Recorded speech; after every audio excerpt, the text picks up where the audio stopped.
ഉണ്ടോ? ആ വിവേകാനന്ദൻ ആ 2-3 മിനിറ്റ് അവിടെ പ്രസംഗിച്ച് ലോകത്തിന്റെ ആചാര്യനായി മാറി. അവസാനം ലോകം മുഴുവൻ പ്രശസ്തനായ ഒരു വ്യക്തിയായി മാറി. തിരിച്ച് ഇന്ത്യയിൽ വന്ന് ആശ്രമങ്ങളെല്ലാം തുടങ്ങി. അപ്പോഴേ ടാറ്റ ബ്രിട്ടനിൽ തിരിച്ചു പോകുന്നു. പിന്നെ അമേരിക്കയ്ക്ക് ടെക്നോളജി കൊണ്ടുവന്ന ടാറ്റ അയനാസ്റ്റിൽ ഇൻഡസ്ട്രി അന്ന് ബ്രിട്ടീഷുകാർ പഠിക്കുന്ന കാലമാണ് ഇന്ത്യയിൽ തുടങ്ങി. കോടീശ്വരനായി മാറി. അപ്പൊ ടാറ്റ ഈ സന്യാസി പറഞ്ഞ കാര്യം ഓർത്തു. ഏത്? ഇന്ത്യയുടെ അടിസ്ഥാന ശാസ്ത്രത്തിന്റെ ഒരു ഗവേഷണ സ്ഥാപനം തുടങ്ങണം. അങ്ങനെ അദ്ദേഹം ഒരു ഗവേഷണ സ്ഥാപനം തുടങ്ങാൻ നിശ്ചയിക്കുകയും അന്ന് കോടിക്കണക്കിന് രൂപ മുടക്കി തുടങ്ങിയ ആ ഗവേഷണ സ്ഥാപനമാണ് ഇന്ത്യയിലെ ഏറ്റവും വലിയ ശാസ്ത്ര ഗവേഷണ സ്ഥാപനമായ ബാംഗ്ലൂരിലെ ഇന്ത്യൻ ഇൻസ്റ്റിറ്റ്യൂട്ട് ഓഫ് സയൻസ്. അത് തുടങ്ങുമ്പോൾ തന്നെ അദ്ദേഹം വിവേകാനന്ദന്റെ സഹായം അതിനെ അഭ്യർത്ഥിക്കുകയും ചെയ്തു. ഞാൻ ഈ കഥ പറഞ്ഞത് യാതൊരു സയൻസും പഠിക്കാത്ത ഒരു സന്യാസി, സയൻസ് ഒന്ന് കേൾക്കാത്ത സന്യാസിയാണ് സയൻസിനെ പറ്റിയെല്ലാം മനസ്സിലാക്കിയ ടാറ്റയോട് പറയുന്നത്, നിങ്ങൾക്ക് ടെക്നോളജിയുടെ പ്രധാനം, പിന്നീട് ഇവിടെ ശാസ്ത്ര ഗവേഷണ സ്ഥാപനം ഇന്ത്യയിൽ തുടങ്ങണം. കാരണം വിവേകാനന്ദന് വിഷൻ ഉണ്ടായിരുന്നു, സ്വപ്നമുണ്ടായിരുന്നു, ആശയമുണ്ടായിരുന്നു, വിവേകമുണ്ടായിരുന്നു. ഈ വിവേകം, ഈ ആശയം, ഈ സ്വപ്നം മുൻപേ വരാൻ പോകുന്ന കാര്യങ്ങളെ പറ്റി മുൻകൂട്ടി കണ്ട് ദർശനം നടത്തുന്ന ഈ കഴിവാണ് നമ്മൾ വളർത്തിയെടുക്കുന്നത്. നിങ്ങൾ നാളത്തെ കാര്യം എന്ന സ്വപ്നം കണ്ടു തുടങ്ങണം. ഇന്നത്തെ കാര്യം സ്വപ്നം ഉണ്ടാവും പോരാ. ഏത്? നിങ്ങൾ നാളെ എന്ത് ചെയ്യും, മറ്റന്നാൾ എന്ത് ചെയ്യും എന്ന് സ്വപ്നം കാണാൻ തുടങ്ങണം. ഇന്ന് തുടങ്ങണം. ഈ വിവേകാനന്ദൻ എന്നുള്ള കുട്ടി, നരേന്ദ്രന്റെ പേരായ സാധാരണക്കാരായ കുട്ടി, ഈ കുതിരക്കാരനാണ് സ്വപ്നം കണ്ട കുട്ടിയെ അമ്മ മാറ്റിയെടുക്കും. ഏത്? വലിയൊരു സ്വപ്നം കണ്ട് മാറ്റിയെടുക്കുക ചെയ്തത്. എല്ലാ ശാസ്ത്രത്തിന്റെ കണ്ടുപിടുത്തത്തിന്റെ പുറകിൽ കാണാം ഇതുപോലെ സ്വപ്നമുള്ള ആളുകൾ. വളരെ പാവപ്പെട്ട ഒരു കുട്ടി, റെയിൽവേയിലെ സാധനങ്ങൾ വിറ്റ് നടന്നൊരു പയ്യൻ. അവനൊക്കെ ആകാശം കിട്ടിയില്ല, ജീവിക്കാൻ വേണ്ടി സാധനങ്ങൾ വിറ്റ് ജീവിച്ച ആളാണ്. പക്ഷെ അവൻ അന്ന് സയൻസിനോട് വലിയ താല്പര്യമായിരുന്നു. സയൻസ് ഒന്നും പഠിച്ചിട്ടില്ല. അപ്പൊ വീട്ടില് അമ്മ ഒരു ദിവസം പറയുന്നത് കേട്ടു, വീട്ടിലൊത്തിരി കോഴികളെ വളർത്തുന്നുണ്ട്. അപ്പൊ അമ്മ ഇവ മകനെ എന്ത് ചോദിച്ചു, അവനെ ആരെന്നാണ് ഓർഗനൈസ് എടുത്തിരുന്നത്. ചെന്ന് ചോദിച്ചാൽ അമ്മ ഈ കോഴിക്കുഞ്ഞുങ്ങൾ എങ്ങനെയാണ് ഉണ്ടാകുന്നത് ചോദിച്ചു. ഒരു ദിവസം നമ്മൾ കുറെ കോഴിക്കുഞ്ഞുങ്ങൾ നടക്കുന്നു. ഇപ്പൊ കൊച്ചു പയ്യനാണ്, 3 വയസ്സ് 4 വയസ്സ് വരുന്നത്. അമ്മ ഈ കോഴിക്കുഞ്ഞുങ്ങൾക്ക് എവിടെ വന്നു ചോദിച്ചു. അവിടെ അത് മുട്ട വിരിച്ചുണ്ടാക്കുകയാണ്. അതാങ്ങനെ അമ്മയാണ് മുട്ട വിരിച്ചത്. ഇല്ല ഞാനല്ല, പിന്നെ കോഴിയാണ് മുട്ട വിരിച്ചത്. അതെങ്ങനെ കോഴി മുട്ട വിരിക്കും? അത് മോനെ കോഴി മുട്ട എടുത്ത് വെച്ചിട്ട് അതിന് മുകളിൽ അടയിരിക്കണം. കോഴി അടയിരിക്കണം. അങ്ങനെ അടയിരുന്നു കഴിഞ്ഞാൽ അത് വിരിഞ്ഞ മുട്ടയുണ്ട്, കുഞ്ഞുണ്ടാകുന്നു. കുട്ടി ഇത് കേട്ട് കുറച്ച് നേരം ആലോചിച്ചു. അപ്പൊ മുട്ട കോഴിക്കുഞ്ഞുങ്ങളുണ്ടാകുന്നത് എങ്ങനെയാണ്? മുട്ടയുടെ മുകളിൽ അടയിരിക്കണം. അടയിരുന്ന കുഞ്ഞുണ്ടാകും. അപ്പൊ ഞാൻ അടയിരുന്ന കുഞ്ഞുണ്ടാകും. കുട്ടിക്കൊരു സംശയം. കുട്ടി ആരോടും ചോദിച്ചില്ല. കുട്ടി കുറച്ച് ദിവസം അനങ്ങാൻ മിണ്ടാതിരിയൊക്കെ നടക്കുന്നുണ്ട്. അമ്മ അച്ഛനും ഒന്നും അറിയാതെ കുട്ടി എന്ത് ചെയ്തു, ഒരു 3-4 മുട്ട മോഷ്ടിച്ചു. എന്നിട്ട് ഈ മുട്ട വീട്ടില് ആരും കയറാത്തൊരു സ്ഥലമുണ്ട്, തട്ടുപുറത്ത് കൊണ്ടേ മുട്ട സൂക്ഷിച്ചു വെച്ചു, 3-4 മുട്ട. എന്നിട്ട് ഒരു ദിവസം രാവിലെ കാപ്പി കഴിഞ്ഞപ്പോഴത്തേക്ക് അച്ഛനും അമ്മയൊക്കെ പശുവിന്റെ പുറയൊക്കെ പോയ സമയത്ത്, ചേട്ടന്മാരെല്ലാം കളിക്കാൻ പോയ സമയത്ത് അവ പതുക്കെ ഓടി കയറി തട്ടുപുറത്ത് കയറി. തട്ടുപുറത്ത് കയറി എന്ത് ചെയ്തു, ഈ മുട്ടയുടെ മുടി മുട്ട പൊട്ടാതെ വളരെ ശ്രദ്ധിച്ചങ്ങ് ഇരിക്കാൻ തുടങ്ങി. കാലൊക്കെ ഇങ്ങനെ മടക്കി വെച്ച് ഈ മുട്ടയ്ക്ക് ചൂട് കിടത്തണം അവിടെ ഇരുന്നു. അമ്മ പറഞ്ഞ കോഴി ഇങ്ങനെ ഇരുന്ന മുട്ട വരുന്ന. അപ്പൊ ഞാനിരുന്ന വരുമെന്ന് അറിയാൻ വേണ്ടിയായിരുന്നു ഇരിക്കുന്നത്. അവിടെ ഇരുന്നു. വിശപ്പൊക്കെ വരുന്നുണ്ട്, ഇടയ്ക്ക് മൂന്ന് ഒഴിക്കുമെന്നൊക്കെ തോന്നുന്നുണ്ട്. പക്ഷേ എഴുതിട്ടില്ല. എഴുന്നിട്ട് മുട്ട കൊച്ചുങ്ങളുണ്ടായിരുന്നു. ഇതിലിരിക്കും. കുറച്ചേരം കഴിഞ്ഞ് അമ്മ വന്നു. എടാ ആരെ നീ അവിടെ പോയി ചോദിച്ചു. അനക്കയില്ല. ഉടനെ ശകലം നിലക്ക് വിളിച്ചപ്പോഴത്തെ ആദ്യം വിളിച്ച ആൾ തൊട്ടടുത്തേക്കാൻ കാണും. കുറച്ചേരം വിളിച്ചിട്ട് അനക്കൊന്നുമില്ല. അപ്പൊ അമ്മയ്ക്ക് പേര്. ഉടനെ അച്ഛനെ വിളിച്ചു. മോൻ എവിടെ പോയി? കണ്ടില്ലേ? ഇളയാണ് കുഞ്ഞുമാനോടെ പോയി. അവരിവിടെ ഞാൻ വിളിക്കാൻ പറഞ്ഞു. വീണ്ടും വിളിച്ചു. അനക്ക് ചേട്ടന്മാരോട് ചേച്ചിമാരോട് എല്ലാവരും കൂടെ കിടന്ന് വിളിയായി. അവസാനം ചെറുക്കൻ്റെ വരെ നിൽക്കും. അപ്പൊ എന്ത് പറ്റി? അമ്മയ്ക്ക് സങ്കടമായി. അമ്മ വിചാരിച്ചു കിണറ്റിൽ പോയി ചത്തം. ഉടനെ അമ്മ വലിയെടുത്ത് മറുപടിക്കാൻ, അയ്യോ എൻ്റെ മോനെ നിനക്ക് എന്ത് പറ്റിയിടാന്ന് ചോദിച്ചു. വലിയ വരെ കരയാൻ തുടങ്ങി. അപ്പോഴത്തേക്ക് ഉച്ചയായി സമയം. പെട്ടെന്നൊരു ശബ്ദം കേൾക്കും തട്ടുപുറത്ത്. അമ്മ കരയണ്ട, ഞാനിവിടെ ഉണ്ട്. മനസ്സിലായോ? ഉടനെ നീ എവിടെയാ? ഞാൻ തട്ടുപുറത്തും. നീ എവിടെയാ? ഞാനിവിടെ അടയിരിക്കുക. ഉടനെ ചേട്ടന്മാരെ വലിയ മോടി കയറി നോക്കിപ്പേതാ കോഴിമുട്ടയുടെ മോടി ഇരിപ്പുണ്ടി വരും. ഉടനെ പിടിച്ചു പോക്കി നോക്കി 3-4 മുട്ടയിട്ട് ഭാഗ്യത്തിന് മുട്ടയൊന്നും പൊട്ടിയിട്ട് ചോട്ടോ. ഉടനെ അവരെ പിടിച്ച് താഴെ ഇറക്കി. എന്നിട്ട് പറഞ്ഞേടാ നീ അടയിരിക്കണ്ട, 21 ദിവസം ഇരിക്കണം, അത് നീ വിഷമിക്കും, കോഴി എഴുതി കാണിക്കാവുന്നു. അങ്ങനെ അന്ന് അടയിരുന്ന് നോക്കി കുട്ടിയാണ് പിൽക്കാലത്ത് അനേകം ഗവേഷണങ്ങൾ, അനേകം പരീക്ഷണങ്ങൾ തന്നെ ചെയ്ത് ലോകത്തിലെ ഏറ്റവും വലിയ കണ്ടുപിടുത്തക്കാരനായി. ആര്? തോമസ് ആൽവ കേട്ടോ, കോളേജിൽ പോയിട്ടില്ല, സ്കൂളിൽ പോയിട്ടില്ല, സയൻസ് പഠിച്ചിട്ടില്ല. സയൻസ് പഠിക്കാതെ ലോകത്തിലെ ഏറ്റവും വലിയ സയന്റിസ്റ്റായി. എന്താ കാര്യം? ആ കുട്ടി അടയിരിക്കുന്ന കാര്യം കേട്ടപ്പോൾ തന്നെത്താനെ ചെയ്തു നോക്കണം, ആ ചെയ്ത് രസിക്കണം എന്നുള്ള ഒരു തോന്നൽ ഈ കുട്ടിക്ക് ഉണ്ടായി. ഞാൻ പറയുന്നത് എന്താണെന്ന് വെച്ചാൽ ആശയങ്ങൾ ഉണ്ടായെങ്കിൽ മാത്രമേ ആ ആശയങ്ങൾ പിൽക്കാലത്ത് വളരുള്ളൂ, സയൻസായി മാറുള്ളൂ, ടെക്നോളജിയായി മാറുള്ളൂ. അപ്പൊ ആശയങ്ങൾ സൃഷ്ടിക്കാൻ നിങ്ങൾക്ക് കഴിവുണ്ടാകും അല്ലേ? സ്വയം കഴിവുണ്ടാക്കിയെങ്കിൽ മാത്രമേ ഇത് സാധിക്കൂ. ഞാൻ ഒരു 5 മിനിറ്റ് സമയം നിങ്ങൾക്ക് തരാൻ പോകും.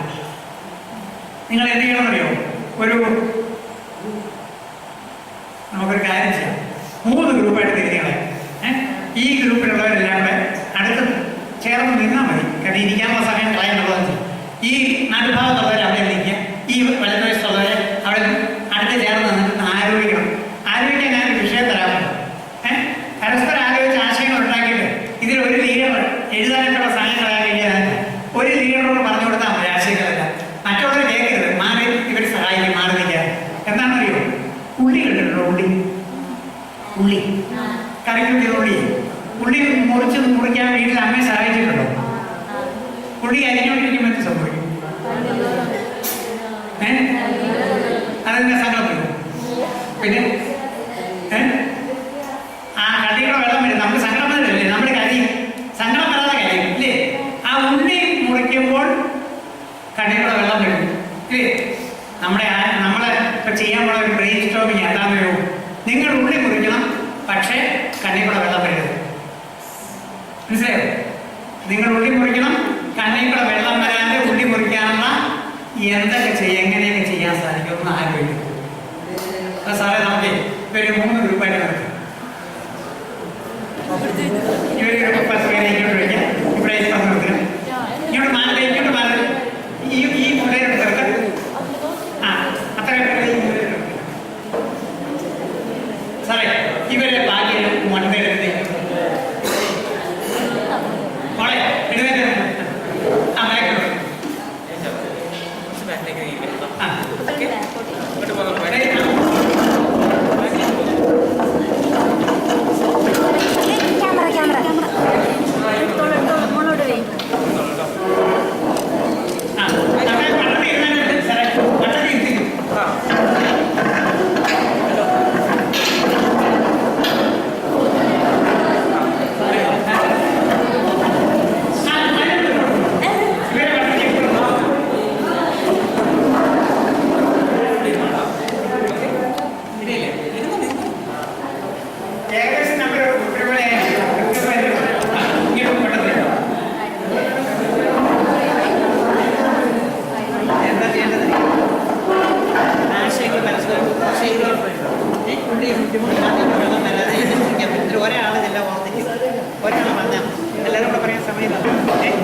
അവരെത്ര പേരുണ്ട്? 5 പേര് 5 പേര്. 1 4 മതി, ഒരാളെ മാറ്റി മതിയാ? എന്നാ കുഴപ്പമില്ല, വിട്ടു.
ഫോൺ സ്വിച്ച് ഓഫ് കണ്ടുപിടിച്ചത്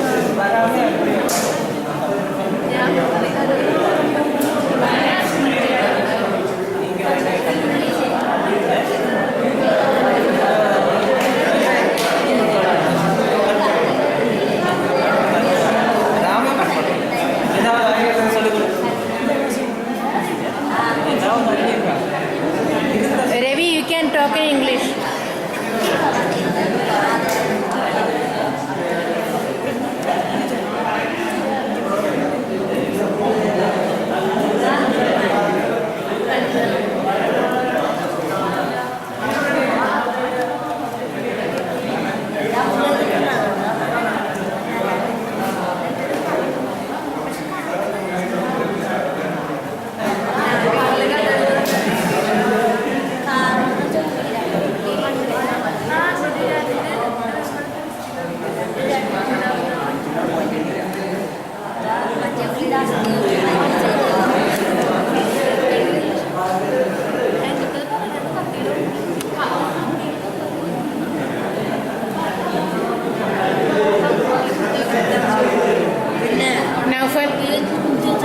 Naufal here.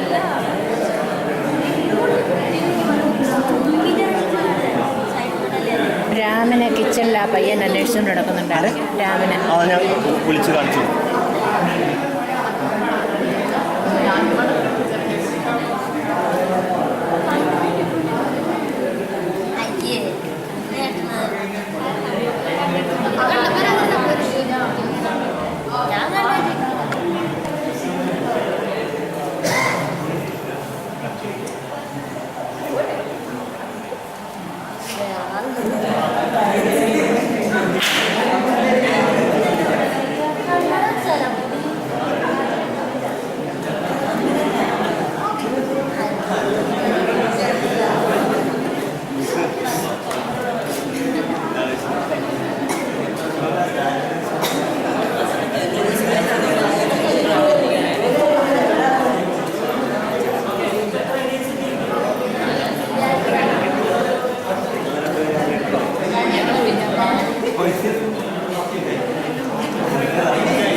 വിഷ്ണു ഇത്തിരി മാറമോനെ, ഇത്തിരി മുമ്പിൽ നിന്ന്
രാജശേഖരൻ തീർന്നു പോയാൽ പറയണം. കൈ കൊടുക്കണേ. പിന്നെ ഇതൊന്നും മരുന്നില്ലല്ലോ.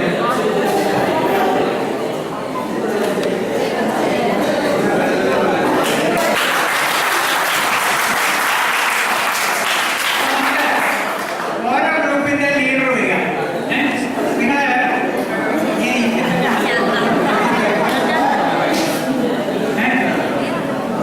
അല്ല, ഒരാളെ അറിയില്ല. ഇപ്പൊ ഇദ്ദേഹം പറഞ്ഞു കഴിയുമ്പോൾ ഈ ഗ്രൂപ്പിലെ മെമ്പേഴ്സ് ആരെങ്കിലും ഇദ്ദേഹം മറന്നുപോയവരുടെ അതോടെ പറയണം കേട്ടോ. പറ. എല്ലാരും ശ്രദ്ധിച്ചിരിക്കും. എൻ്റെ പേര് നൗഫൽ. നമുക്ക് 5 മിനിറ്റ് ചിന്തിക്കാനൊക്കെ വിഷയം കണ്ണിന്ന് വെള്ളം വരാതെ എങ്ങനെ ഉള്ളി അറിയാമെന്ന്. അപ്പം ഞങ്ങൾ ഗ്രൂപ്പുകാർ ചർച്ച ചെയ്തത്, ഒന്ന് കുറച്ച് വെള്ളം എടുക്കുക, അതിൽ ഉള്ളി മുക്കി വെക്കുക, എടുത്തതിന് ശേഷം അത് വെച്ച് ഉള്ളി അരി കത്തിച്ച് ഉള്ളി അരിയാം. എന്നിട്ട് വെള്ളത്തിന് മുകളിൽ എടുത്തു വെച്ചാണോ അതോ വെള്ളത്തിന് അടി വെച്ചു പൊക്കത്തി വെച്ചു? പിന്നെ വെള്ളത്തിൽ വെച്ച് ഉള്ളി അരിയാം. പിന്നെ ഒരു പീസ് എടുത്താണ്ട് ചെവിൻ്റെ കൊടുക്കുക.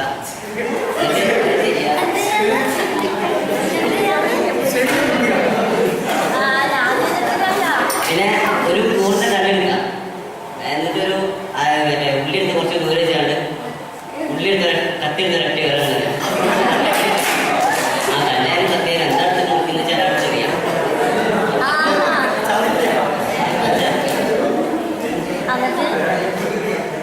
പിന്നെ കണ്ണ് വച്ച് മുറുക്കി കെട്ടിക്കാണ്ട് ഉള്ളിട്ട് കണ്ണ് കെട്ടിക്കാറ്. ഈ എറിയുമ്പോ സൂക്ഷിക്കണം, അമ്മയുടെ തലയിലൊന്നും വീഴരുത്. അപ്പോ ഇത്രയാണ്. ഞാൻ എന്തെങ്കിലും മറന്നു പോയിട്ടിരിക്കാൻ ഇദ്ദേഹം മറന്നുപോയപ്പോ നല്ലൊരു കൈ. ഇയാള് പറയാൻ മറന്നു.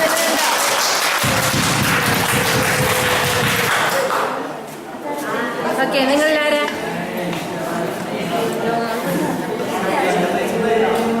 എൻ്റെ പേര് അശ്വതി. ഞങ്ങളുടെ കത്തിയുടെ മുമ്പില് ശ്രദ്ധിക്കൂ. ഇത് കത്തിയുടെ തുമ്പില് ഒരു ഉള്ളി കുത്തി വയ്ക്കുക. പിന്നെ അത് വെച്ച് കഴിഞ്ഞ് കഴിഞ്ഞാൽ കണ്ണിൽ വെള്ളം തരുന്നത്. അപ്പൊ ഈ കത്തിയുടെ അറ്റത്തിരിക്കുന്നോടെയാണോ വേറെ ഒരു ഉള്ളി അവിടെ ഇരുന്ന് നിൽക്കുക. അങ്ങനെ നോക്കിയിട്ടുണ്ടോ? വീട്ടിൽ ചെയ്തിട്ടുണ്ട്. അമ്മമാര് ഞാൻ പറയാറില്ല. ശരി. പിന്നെ ഇന്ന് മിക്സി അതുപോലെ ലഭ്യമാണ്. അപ്പൊ അത് ഉപയോഗിച്ച് ചെയ്യാം. അല്ലെങ്കിൽ ഗ്ലാസ് കണ്ണിലേക്ക് കഴിക്കുന്ന ഗ്ലാസ് വെച്ചിട്ട് അപ്പൊ ഒരു കയ്യടി കൊടുത്ത്.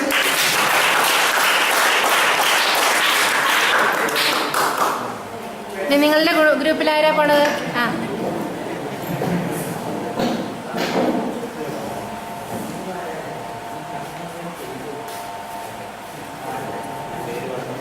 എൻ്റെ പേര് അജിത്ത്. 5 മിനിറ്റ് ആലോചിക്കാൻ സമയമുണ്ട്. ഓൾറെഡി ആലോചിച്ചത് ഹെൽമറ്റ് വെച്ചിട്ട്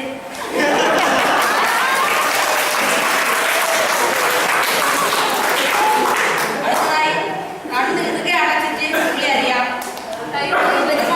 അടുത്തതായി ഈ ഉള്ളി ഒരു ആസിഡ് ഉള്ളതുകൊണ്ടാണ് നമ്മളെ കണ്ണിൽ നിന്ന് നീര് വരുന്നത്. ആ ആസിഡ് എങ്ങനെയെങ്കിലും നീക്കം ചെയ്യും. അടുത്തതായി ഉള്ളിനെ തറയിട്ടിട്ട് ഒരു വണ്ടി കയറ്റി ഇറക്കാം.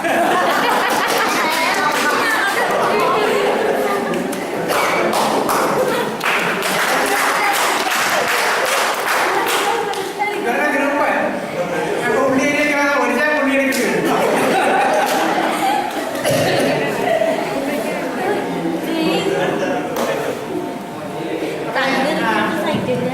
അപ്പൊ നിങ്ങൾക്കിപ്പം ഒരു കാര്യം മനസ്സിലായല്ലോ. അതായത് നിസ്സാര ഒരു ചോദ്യം, ഉള്ളി നമുക്ക് അറിയാതെ അരിയത്ത് എങ്ങനെയാണെന്ന് ചോദിച്ചപ്പോൾ തന്നെ എന്തെല്ലാം പുതിയ ആശയങ്ങളുണ്ടായി. ഹെൽമെറ്റിന് ഇങ്ങനെ ഒരുപാടുള്ള ഞാനിവിടെ അറിയുന്നു. നമ്മളൊരു ക്ലാസ്സിൽ ഈ എക്സസൈസ് കൊടുക്കാമെങ്കിൽ ആ പ്രായത്തിനനുസരിച്ച് ഒത്തിരി ആശയങ്ങൾ അവിടെ പുതിയതായിട്ട് നമ്മൾ ഇതുവരെ ചിന്തിക്കാത്ത കാര്യങ്ങൾ ഉണ്ടാകും. ഈ ആശയങ്ങൾ ശരിയോ തെറ്റോ നമ്മൾ അന്വേഷിക്കുന്നില്ല. എനിക്ക് ആവശ്യം എന്താണ്? മാക്സിമം ആശയങ്ങൾ ഉണ്ടാകും. മാക്സിമം ആശയങ്ങൾ ഉണ്ടായാൽ ആ ആശയങ്ങളിൽ ചിലതെല്ലാം നമ്മൾ പരീക്ഷിച്ച് നോക്കാം. ചിലത് വിജയിക്കും, ചിലത് വിജയിച്ചില്ല എന്ന് വരും. പക്ഷേ വിജയിച്ച ആശയങ്ങളാണ് പിൽക്കാലത്ത് ചരിത്രം സൃഷ്ടിക്കാൻ പറ്റും. ഇപ്പൊ നമ്മൾ ചെറിയ ഉദാഹരണം എടുത്തത് മാത്രം പലപ്പോഴും നമ്മളോട് ചെറിയ ചോദ്യങ്ങൾ ഉത്തരം അറിയാത്തതായിരുന്നു വട്ടം. ഞാൻ ഒത്തിരി വർഷം മുമ്പ് ഞാൻ വിളിക്കുന്ന ശാസ്ത്ര സാഹിത്യ പക്ഷേ സജീവമായിട്ട് വിളിക്കുന്ന കാലത്ത് ഞാൻ ശാസ്ത്രകാര വീട്ടിലായിരുന്ന സമയത്താണ്, ഒത്തിരി വർഷം മുമ്പാണ്. അതിൽ ചോദ്യോത്തര പങ്ക്തി ഉണ്ടായിരുന്നു. അപ്പൊ എല്ലാ കുട്ടികളെ ചോദ്യം ചോദിക്കും, നമ്മൾ ഉത്തരം പറയും. അപ്പൊ ഒരു ദിവസം മലബാറിന്റെ ഏതോ ഭാഗത്തുനിന്ന്, അന്നത്തെ കാലത്താണ് കമ്പ്യൂട്ടർ ഒന്നും ഇല്ലാത്ത കാലമാണ്, ഒരു കാർഡിൽ ഒരു ചോദ്യം ഒരു കുട്ടി എഴുതിയായിരിക്കും. അവൻ പെൻസിലൂടെ എഴുതിയിരിക്കുന്നു. അത്ര പാവപ്പെട്ട ഏതോ വീട്ടിലെ കുട്ടിയാണ്. ചോദ്യം കിട്ടി. ചോദ്യങ്ങളെല്ലാം അടിച്ചു വയ്ക്കും. ഒരു ദിവസം കോളേജിൽ നിന്ന് ഉച്ചയ്ക്ക് ഉണ്ണാൻ വന്നപ്പോൾ വിചാരിച്ച് ഈ ചോദ്യങ്ങളെല്ലാം ഉത്തരം എഴുതി അയച്ചു കൊടുത്തേക്കാം. ഉത്തരം എടുത്ത് വെച്ചു. ആദ്യ ചോദ്യം എന്താണെന്ന് ചോദിക്കും, പപ്പടം കാച്ചുമ്പോൾ കോളയ്ക്കുന്നത് എന്തുകൊണ്ട്? നിസ്സാര ചോദ്യം അല്ലേ? പപ്പടം കാച്ചുമ്പോൾ കോളയ്ക്ക് നമുക്കെല്ലാം അറിയാവുന്നല്ലേ. എന്ന് വെച്ചാൽ ഞാൻ ഉടനെ കടലാസ് എടുത്തു, പപ്പടം കാച്ചുമ്പോൾ കോളയ്ക്കുന്നത് അതിനകത്ത് പപ്പടക്കാരുള്ളത് കൊണ്ടാണ് ഉത്തരം എഴുതി. എഴുതി കഴിയുമ്പോൾ എനിക്കൊരു സംശയം, ഇത് ശരിയാണോ? പപ്പടക്കാരൻ ചേർക്കുന്നുണ്ട്, അതുകൊണ്ടാണ് കോളയ്ക്കുന്നതെന്ന് തോന്നി. കാരണം വെച്ചാൽ പപ്പടക്കാരൻ ചൂടാക്കുമ്പോൾ കാർബൺ ഡൈ ഓക്സൈഡ് ഉണ്ടാകും. ആ കാർബൺ ഡൈ ഓക്സൈഡ് പപ്പടത്തിൻ്റെ അത് പുറത്തോട്ട് വരുമ്പോഴത്തേക്ക് പപ്പടം കോളയ്ക്കുന്നതാണ് നമ്മൾ ക്ലാസ്സിൽ പഠിപ്പിച്ചിരിക്കുന്നതാണ് നമ്മുടെ സാറുമാർ. അപ്പൊ അതായിരിക്കും ശരിയെന്ന് ഞാനും വിചാരിച്ചു. എഴുതി കഴിയാം. പക്ഷെ എനിക്കൊരു സംശയം, ഇത് ശരിയാവും. അപ്പൊ ആരോട് ചോദിക്കുന്നു? ഞാൻ താമസിക്കുന്ന CMS കോളേജ് കുന്നത്തിന്, നേരത്തെ ഞാൻ പറഞ്ഞത് അണ്ണാന്നൊന്നും പറയും. പണ്ടവിടെ അണ്ണാന്മാരെ താമസിക്കും. ഇപ്പൊ ഞങ്ങളൊക്കെ കുറച്ച് അണ്ണാന്മാരൊക്കെ ഉണ്ട്, അതൊരു വ്യത്യാസം.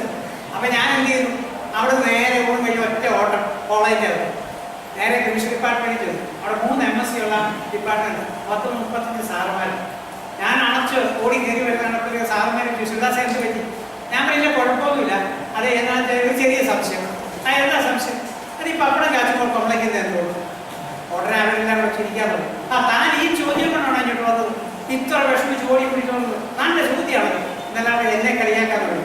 കുറെ നേരം കളിയാക്കിയപ്പോൾ എനിക്ക് മനസ്സിലായി എന്താ കാര്യമോ, അവന്മാർക്ക് ആരും ഉത്തരം അറിയാൻ. അതാണ് എന്താ സൂത്രം, ചോദ്യം ചോദിക്കുന്നതിനെ കളിയാക്കുക. അപ്പൊ ഞാൻ പറഞ്ഞു, എനിക്ക് മനസ്സിലായി നിങ്ങളെല്ലാവരും ആക്രമിക്കുന്നതിന്റെ അർത്ഥം നിങ്ങൾക്ക് ആർക്കും ഉത്തരം അറിയാൻ പറ്റും, അതല്ല സംഗതി. അത് സാറേ ഇപ്പൊ ഇതൊക്കെ വരും ആരറിയാം? സാറ് എന്തിനാണ് എഴുതി വിടും സാറേ? പിള്ളേർക്കൊന്നും അറിയോ? അവരെ ശരിയാണെന്ന് വിചാരിച്ചു. ഞാൻ പറയാം അതല്ല സയൻസ്, നമുക്ക് ആ ലൈബ്രറി പോയേക്കാം എന്ന് പറഞ്ഞാൽ CMS കോളേജിലെ ലൈബ്രറി. അപ്പൊ പഴയ ലൈബ്രറി ഒത്തിരി പഴയ പുസ്തകം തിരിപ്പുണ്ട്. ആയിരമാരൊക്കെ എഴുതിയ പുസ്തകം, പഴയ കോളേജ്, ഓൾഡസ്റ്റ് കോളേജ്. അപ്പൊ അവിടെ തന്നെ ഈ പഴയ കെമിസ്ട്രി പുസ്തകങ്ങളെല്ലാം എടുത്ത് തപ്പി ഒരു 1.5 മണിക്കൂർ ലൈബ്രറിയിലും വന്നു തപ്പൻ. തപ്പെല്ലാം കഴിഞ്ഞപ്പം എന്നോട് ലൈബ്രറിയിൽ പറയും, സാറേ വെറുതെ തപ്പണ്ട. ഞാൻ ചാരെന്താ അയാൾ നല്ല ഒരു ബുദ്ധിമാനായ ലൈബ്രറി, സാറേ വെറുതെ തപ്പണ്ട. ഞാൻ ചാരെന്താ സാറേ അതെന്താണെന്ന് ചെയ്യോ, ഈ പപ്പടം സായിപ്പ് കണ്ടിട്ടില്ല, അതുകൊണ്ട് അതിന് ഉത്തരം കാണിക്കുന്നു. കാരണം പുസ്തകങ്ങളെല്ലാം സായിപ്പ് എഴുതിയിരിക്കുന്നതാണ്, നല്ല കെമിസ്ട്രി പുസ്തകങ്ങളെല്ലാം സായിപ്പ് എഴുതിയിരിക്കുന്നതാണ്. സായിപ്പ് പപ്പടം കണ്ടിട്ടില്ല, അതുകൊണ്ട് പപ്പടത്തെ പറ്റി ഈ പുസ്തകത്തിലൊന്നും കാണുകയാണ്. സംഗതി ശരിയാ, പുസ്തകത്തിലൊന്നും ഇല്ലായിരുന്നു. അപ്പൊ ഞാൻ നിരാശനായിട്ട് വീട്ടിൽ പോയി. ഭാര്യയോട് പറഞ്ഞു, ഇങ്ങനെ ഒരു രക്ഷയില്ല പപ്പടത്തിന്റെ കാര്യം, പപ്പട പുസ്തകം. ഒരു കാര്യം ചെയ്യാം, ഞാൻ നാളെ നേരെ തിരുവനന്തപുരത്തിൽ പോയേക്കാം. തിരുവനന്തപുരത്താണ് ഞങ്ങളെ സാറന്മാരെ പഠിപ്പിക്കുന്ന വലിയ സാറന്മാരില്ല. അന്ന് തിരുവനന്തപുരത്തെ കെമിസ്ട്രിയുടെ പ്രൊഫസർ എന്ന് പറഞ്ഞാൽ ലോകത്തിലെ ഏറ്റവും വലിയ ഒരു കെമിസ്റ്റ് CK ഇൻഗോൾഡത്തോട്, ലണ്ടനിലെ ഏറ്റവും വലിയ കെമിസ്റ്റ്. ഒരു കെമിസ്ട്രിയുടെ ഒരു ബ്രാഞ്ച് തുടങ്ങിയാണ്. ആ CK ഇൻഗോൾഡിന്റെ ശിഷ്യനാണ് അന്ന് കേരള യൂണിവേഴ്സിറ്റിയുടെ ഹെഡ് എന്ന് പറഞ്ഞ ഡോക്ടർ അനന്തരാമൻ. അപ്പൊ ഞാൻ നേരെ തിരുവനന്തപുരത്തിന് വണ്ടി പിടിച്ചു. ഉച്ച ഒരു 11 മണിയാകുമ്പോൾ തിരുവനന്തപുരത്ത് എത്തി നേരെ ഡിപ്പാർട്ട്മെന്റിൽ ചെന്നു. അപ്പൊ സാർ ആവാസ എനിക്ക് ഒരു കാപ്പ് പിടിക്കും, എന്തൊരു വിശേഷം? ഞാൻ പറഞ്ഞ പ്രത്യേകിച്ച് വിശേഷമൊന്നുമില്ല സാറേ, പിന്നെ ഒരു ചെറിയ വിശേഷമുണ്ട്. അതെന്താ വിശേഷം? അതിനൊരു ചെറിയ ചോദ്യം, അത് കൃത്യമായിട്ട് ഉത്തരം ഏതായാലും തിരുവനന്തപുരം വരെ വളരെ വേറെ ആവശ്യം, ഇത് വന്നൊന്ന് കണ്ടുപിടിക്കാവുന്ന സാർ. അതെന്താ ചോദ്യം? അപ്പൊ ഞാൻ ചോദ്യം പറഞ്ഞു. ഉടനെ സാറ് ശൈലത്താർ ആരോഗ്യം, സ്വാമി വളരെ സത്യസന്ധനാണ്, അതുകൊണ്ട് ആലോചിച്ചിട്ടുണ്ട് പറഞ്ഞു, സുദാസേ സത്യം പറഞ്ഞാൽ എനിക്ക് ഒഴിയാവുന്നില്ല. ഒരു കാര്യം മറ്റു സാറന്മാരോട് ചോദിക്കാം. ഉടനെ എല്ലാ സാറന്മാരെയും വിളിച്ചു കൂട്ടി, ശിവദാസ് കോട്ടയത്ത് നിന്ന് എന്തിനാണെന്നറിയോ, ഇന്ന ഒരു സംശയം, നിങ്ങൾ ആ കാരണങ്ങൾ അറിയോ? എല്ലാവരും മുഖത്തോട് നോക്കി എന്നൊക്കെ പറഞ്ഞു, സാറേ ഞങ്ങൾക്കാർക്ക് അറിയാവുന്നത്. അപ്പോഴെനിക്കൊരു കാര്യം മനസ്സിലായി, MSc കെമിസ്ട്രി പാസ്സായതുമ്പോൾ PhD എടുത്തുകൊണ്ടോ വിവരം ഉണ്ടാകുന്നില്ല. മനസ്സിലായോ? പപ്പടം കാച്ചുമ്പോൾ കൊള്ളയ്ക്കുന്ന എന്താണെന്ന് കണ്ടുപിടിക്കണമെങ്കിൽ എന്ത് ചെയ്യണം? പരീക്ഷ നടത്തണം. അപ്പോൾ ഞാൻ വളരെ മര്യാദക്കാരാണ് തിരിച്ച് വീട്ടിൽ വന്നു. ഒരു 2 പപ്പടം മേടിച്ചോണ്ടി വന്നു. അതിലൊരു 2 പപ്പടം എടുത്ത് അങ്ങനെ വാരികളെ കൊണ്ട് കാച്ചി നോക്കിച്ചു. നന്നായിട്ട് മോളിക്ക് വന്നു മനസ്സിലായി. പിറ്റേ ദിവസം ഒരു 5-8 പപ്പടമായിട്ട് CMS കോളേജ് വന്നു. MSc പഠിക്കുന്ന ഒരു ആചാരത്തെ കൃഷി പിള്ളേരെ പിടിച്ച് ഒരു പ്രോജക്റ്റ് ചെയ്യാൻ ഈ പപ്പടം കോമളിക്ക് നിന്നു. അതെ, കോമളിക്ക് നിന്നുകൊണ്ട് കണ്ടുപിടിച്ച് എനിക്ക് കഥ പറയാൻ പോയാൽ എന്നോട് പറയും നിർത്താൻ പറയും. കാരണം ഇനി 1/4 മണിക്കൂർ സമയം പറയേണ്ടി വരും. ഞാൻ പറഞ്ഞത് നിസ്സാര ചോദ്യമായിട്ട് പോലും അതിന് ഉത്തരം കണ്ടുപിടിക്കാൻ ഞാൻ ഒത്തിരി കഷ്ടപ്പെടുന്നുണ്ട്. ചോദ്യങ്ങൾ ചുറ്റുപാട് ഇങ്ങനെയാണ്. 100 കണക്കിന് രഹസ്യങ്ങൾ ചുറ്റുപാടും. കണ്ടുപിടിച്ച രഹസ്യങ്ങളിൽ കൂടുതലാണ് കണ്ടുപിടിക്കാൻ കിടക്കുന്നത് ലോകത്ത്. അതുകൊണ്ട് നിങ്ങൾക്ക് സയൻസിൽ താല്പര്യം ഉണ്ടായാൽ, നിങ്ങൾ സയൻസ് രസിക്കാൻ തുടങ്ങിയാൽ, നിങ്ങൾ ചോദിക്കാൻ തുടങ്ങിയാൽ, മറ്റാരും ചോദിക്കാത്ത ചോദ്യങ്ങൾ നിങ്ങൾ ചോദിച്ചു തുടങ്ങിയാൽ, നിങ്ങൾ ഉത്തരം കണ്ടുപിടിക്കാനുള്ള ശ്രമം തുടങ്ങിയാൽ, നാളെ മറ്റാരും കണ്ടുപിടിക്കാത്ത ഉത്തരം നിങ്ങൾക്ക് കണ്ടുപിടിക്കാൻ സാധിക്കും. അങ്ങനെ കണ്ടുപിടിക്കുന്നവരാണ് ശാസ്ത്രജ്ഞന്മാർ. ഇതെല്ലാവർക്കും ചെയ്യാൻ പറ്റുന്നൊരു കാര്യമാണ്. നമ്മുടെ വീട്ടമ്മയ്ക്കും നമ്മുടെ വീട്ടിൽ ജോലി ചെയ്യുന്ന സ്ത്രീക്കും നമുക്ക് വേണ്ടത് സാധാരണക്കാർക്ക് പോലും കണ്ടുപിടിക്കാൻ പറ്റും. കാരണം അവർക്കെല്ലാം നിത്യജീവിതത്തിൽ ഇങ്ങനെ ധാരാളം സംശയങ്ങൾ ഉണ്ടാകുകയും അവർ ഉത്തരം കണ്ടുപിടിക്കുകയും ചെയ്തിട്ടുണ്ട് നേരത്തെ തന്നെ. അങ്ങനെ അവരൊക്കെ വലിയ വലിയ കണ്ടുപിടുത്തങ്ങൾ നടത്തിയവരാണ് നമ്മളിവിടെ ജീവിക്കുന്നത്. ഞാൻ ഒരു നിസ്സാര ഉദാഹരണം നിങ്ങളോട് പറയാം. നമ്മുടെ നാട്ടിലുള്ള ഒരു കറി എടുക്കുക. ഉദാഹരണം കോട്ടയംകാരുടെ ഇഷ്ടപ്പെട്ടൊരു കറിയാണ് അവിയൽ. അവിയലൊരു കറി ഉദാഹരണം എടുക്കുക. ആ അവിയൽ ഉണ്ടാക്കുന്നതിൻ്റെ പുറകിലുള്ള സയൻസ് ഇതാരാണ് കണ്ടുപിടിച്ചതെന്ന് ആലോചിച്ചു. ഇതെത്ര സുന്ദരമായ ഒരു കറിയാണ്. ഞാൻ ഇതിന് പകരം നിങ്ങൾക്കൊരു വെല്ലുവിളി തരിക, നിങ്ങളൊരു പുതിയ കറി കണ്ടുപിടിക്കും എന്ന് പറഞ്ഞാൽ 1, 2, 4 മാസം കഴിഞ്ഞാൽ നിങ്ങൾ പറയാം അയ്യോ അത് ഇച്ചിരി ബുദ്ധിമുട്ടുള്ള കാര്യമാണ്. അപ്പൊ എത്രയോ കാലങ്ങൾ കൊണ്ട് നമ്മുടെ പഴയ തലമുറ കണ്ടുപിടിച്ച് കൃത്യമായിട്ട് ഉണ്ടാക്കി വെച്ചിരിക്കുന്ന ഒരു ഡിഷ്, അല്ലെ വലിയൊരു ഗവേഷണമാണ് അവരെ നടത്തിയിരിക്കുന്നത്. അങ്ങനെയാണ് അത് കണ്ടുപിടിച്ചിരിക്കുന്നത്. അത് അവിയലിൻ്റെ അകത്ത് പോലും സയൻസ്. ഞങ്ങള് ഈ അവരൊക്കെ വലിയ റിസോർട്ടിൽ ക്ലാസ് എടുക്കാൻ പോയത്. ഞാൻ കാര്യമാണ് ക്ലാസ് എടുക്കുന്നത്. ഞാനവിടെ മാനേജർമാരോട് സംസാരിക്കാനൊക്കെ പോയത്. അവിടെ ക്ലാസ്സിലൊക്കെ ക്വാർട്ടറിലൊക്കെ ഉണ്ട്. അപ്പോൾ ക്ലാസ് കേൾക്കുമ്പോഴേ യൂറോപ്യൻസാണ്, അതർമാരാണ്. അപ്പോൾ പുള്ളിക്കാരുടെ ക്ലാസ്സൊക്കെ എടുത്ത് കഴിഞ്ഞപ്പോഴത്തേക്ക് കുറേ ഇന്ത്യൻസ് ഉണ്ടായിരുന്നു. ക്ലാസ്സൊക്കെ എടുത്ത് ഡെമോൺസ്ട്രേഷനൊക്കെ കഴിഞ്ഞ ഉടനെ സംശയങ്ങൾ ചോദിക്കാറുണ്ട്. ഞാൻ കൂടെ ഇപ്പോൾ അപ്പോൾ ഒരു തടിയൻ എഴുതിട്ട് അവിയലിനെ പറ്റി ഒരു സംശയം ചോദിച്ചു. ഉടനെ പുള്ളിക്കാർക്ക് ഉത്തരം പറഞ്ഞു. ഉടനെ അടുത്ത സംശയം ചോദിച്ചു, വീണ്ടും ഉത്തരം പറഞ്ഞു. 3ാമത്തെ സംശയം കൂടെ ചോദിച്ചു കഴിയുമ്പോഴത്തേക്ക് എനിക്ക് സംശയമായി ഇതേപ്പറ്റി തന്നെ ചോദിക്കുന്നത്. അപ്പം ഞാൻ ഞാൻ sir what is your problem, why you are asking doubts about only 1 dish. നിങ്ങൾക്ക് എന്താണ് പ്രശ്നം, നിങ്ങൾ എന്താണ് ഒരു ഡിഷിനെ പറ്റി തന്നെ സംശയം ചോദിക്കുന്നത്. ഉടനെ അദ്ദേഹം എന്ത് വേറെ തീരും. അപ്പോൾ വൈഫ് പറഞ്ഞു എൻ്റെ ഹസ്ബൻഡ്